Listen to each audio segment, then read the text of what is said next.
you said you have your own security while almost in the same breath advocating for defunding the police. The reason why we have these problems is because those that were in power and could have fixed this problem before now didn't, and it cost lives. We're adding more money to the police, but we're still dying. So something has to change. Yeah.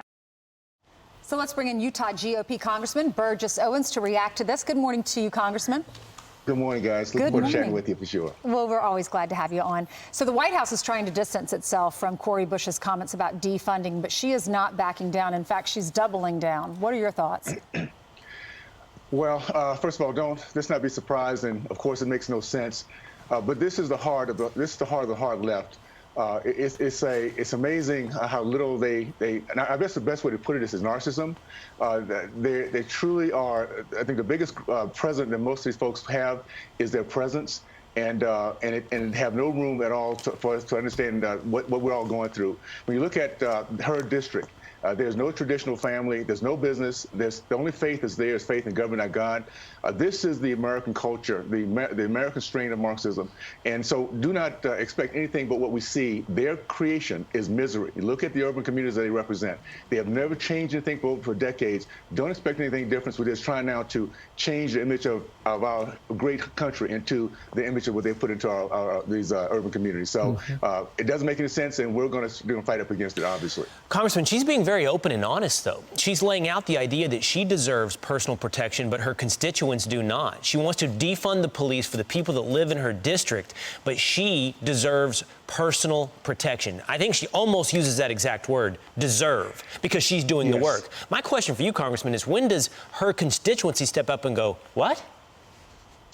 It's happening as we speak, and that's the upside of 2020. As painful as it has been, we're having conversations now that we've never had, and it doesn't matter which side of the aisle we're on.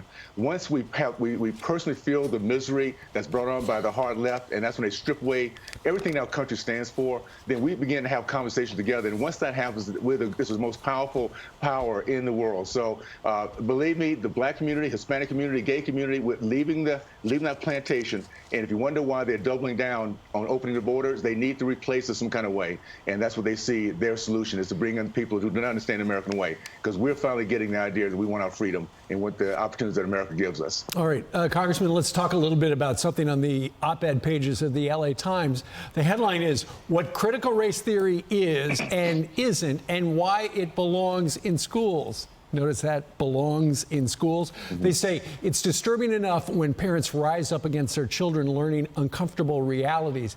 It's deeply problematic for legislators to turn this into a political opportunity by putting a chokehold on the truth. So it sounds pretty clearly like they think CRT is just A-OK. Yes, they do. And what's interesting, read through the lines and understand that these people, these hard leftists, believe that our kids belong to them, that our kids deserve their truth, not our truth. Now, the one thing about American history, once we learn it, we can be no more prouder than knowing what we've done together. As a quick example, what's not being, by the way, CRT is a lie on our country, and it's taught by liars. They're taught by termites, people who do not want to be honest about what they're teaching. They want to hide behind the scenes. Things like, for instance, I'll talk about some of the black history, some of the founders. Crispus Attucks, the very first martyr for the cause of freedom, belonged to the Sons of Liberty, and had enough respect from the people that he was around that he was not lost in the annals of history. If you go back and see a Paul Revere a portrait of Boston Massacre, you'll see Crispus Attucks. The very last victory we had at Yorktown was helped by James Armistead, a black spy who got the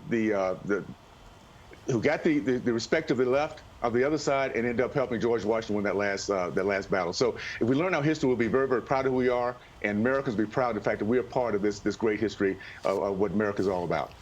Congressman Owens, thanks for coming on with us. Thank you. Thank you so much.